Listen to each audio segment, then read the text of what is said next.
Okay, so we wanted to rewrite this collision detection script to make our character not bounce like he does here in a Mario game. Oh, there it looks good, but Mario is supposed to land and then sort of stick to the ground. He's not supposed to flop like a dead cat. So we want to fix that. I did say that we had a bit of a problem before in the way we set up our main character. Our main character was a generic object, and that we tweaked to make him special. We're going to actually do what we should have done and make him a special subclass of game object. So there's a game object, and he's a type of game object, but he's his own special type.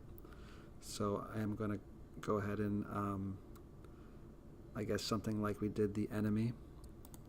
I'm going to sort of, I guess, right click and duplicate the enemy, and I'm going to call this player. So I've now got a new player object. Well, I got a new file, and to specify that the class has that new name, I'm going to type player here to show that this is the player type of object. That's a player class. When you construct the player, it does the same thing that the regular game object would do, but instead of looking like a bad guy like this one does, we're going to replace all that with what we had in the setup that we did for the player. So we did all this stuff. So I'm going to cut that out, and in player, I think I'm just going to paste over all of that. I don't need an AI. Actually, I'm going to leave that like so. Yeah, this should all be fine. So, boom. Hopefully that works.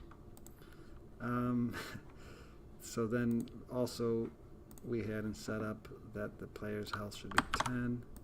So instead of 3, this time invincibility 0. I forget what that was about. Okay. For taking damage, for healing, for dying. Those seem to be here. Check for death, die, yes. Set AI, we don't really need that, but okay. Looks good. So we got a new player object class. It should look just like the player when we create one. We're not going to really want to create more than one, but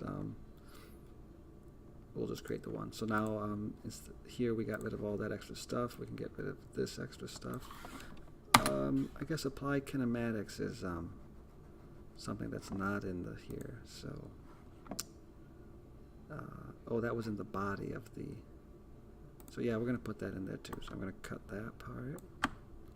The apply kinematics, where it causes the gravity effect when you're all the time, basically.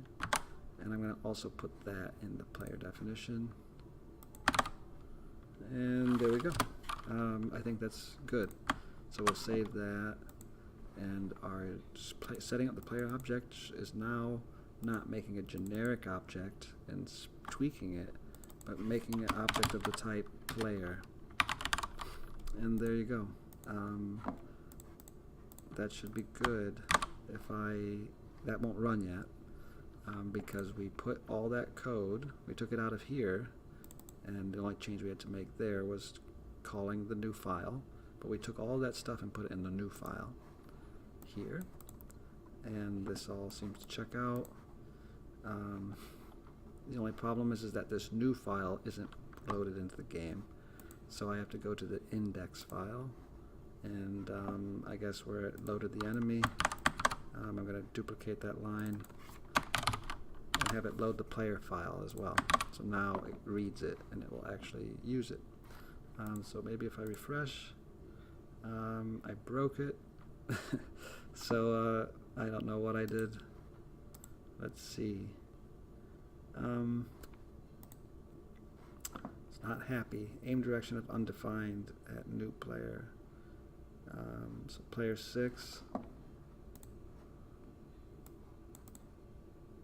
Oh, All these, I'm just holding control while I'm double clicking and add them.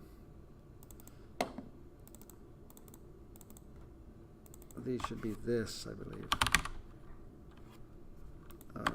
Yeah, that all looks good. Let's try that.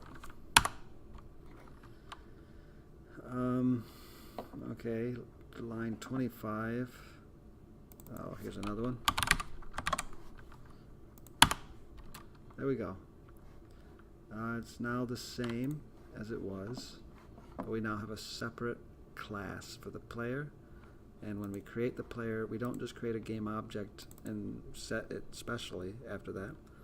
It's special to begin with. It's a new player type. So now that we have that, I think rewriting the collision detection will be easier.